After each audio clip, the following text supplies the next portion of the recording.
સ્વાગત છે મિત્રો તમારો અમારી યુટ્યુબ ચેનલ પર। મિત્રો હાલમાં જ ગુજરાત ગૌણ સેવા પસંદગી મંડળ દ્વારા ખૂબ જ મોટા અપડેટ સામે આવ્યા છે, જેમાં મિત્રો જાહેરાત ક્રમાંક 212/2023 એટલે કે મિત્રો જુનિયર ક્લાર્ક, હેડ ક્લાર્ક,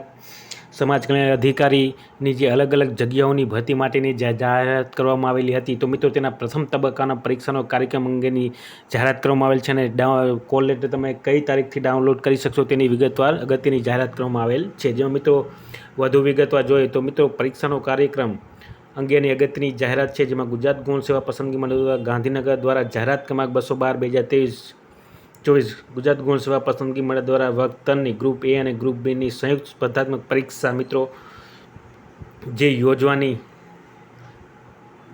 મિત્રો અંતર્ગત કુલ 5554 જગ્યાઓ સીધી ભરતી ભરવા માટે ઉમેદવારો પાસેથી 4 જાન્યુઆરી 2024 થી 31 જાન્યુઆરી 2024 દરમિયાન ઓજસની વેબસાઇટ ઉપરથી ઓનલાઈન અરજીઓ મંગાવવામાં આવેલી હતી અને ત્યારબાદ મિત્રો આ સરહદો અનુસંધાને ગ્રુપ એ અને ગ્રુપ બી સર્વગની પ્રથમ તબક્કાની સંયુક્ત સ્પર્ધાત્મક પરીક્ષા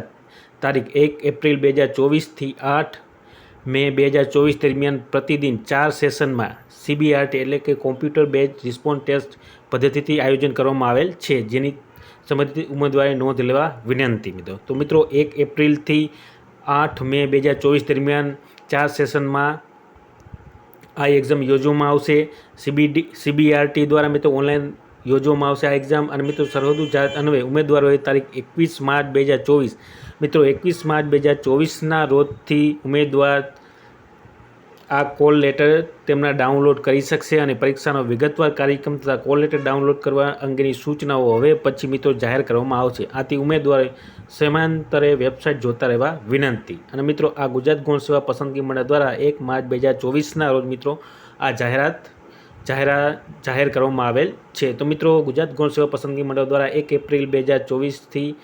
8 મે 2024 દરમિયાન પ્રતિદિન 4 સેશનમાં CBRT દ્વારા એક્ઝામ યોજવામાં આવશે અને મિત્રો કોલ લેટર ડાઉનલોડ કરવા માટેની અગત્યની તારીખ 21 માર્ચ 2024થી કોલ લેટર ડાઉનલોડ કરી શકાશે। તો જે પણ ઉમેદવારે મિત્રો ફોર્મ ભરેલા હોય તે સર્વ ઉમેદવારે નોંધ લેવા વિનંતી અને મિત્રો વિડીયો શેર કરવા વિનંતી અને વિડીયો ગમ્યો હોય તો લાઇક, શેર અને સબસ્ક્રાઈબ કરવાનું ભૂલતા નહીં। જય હિન્દ।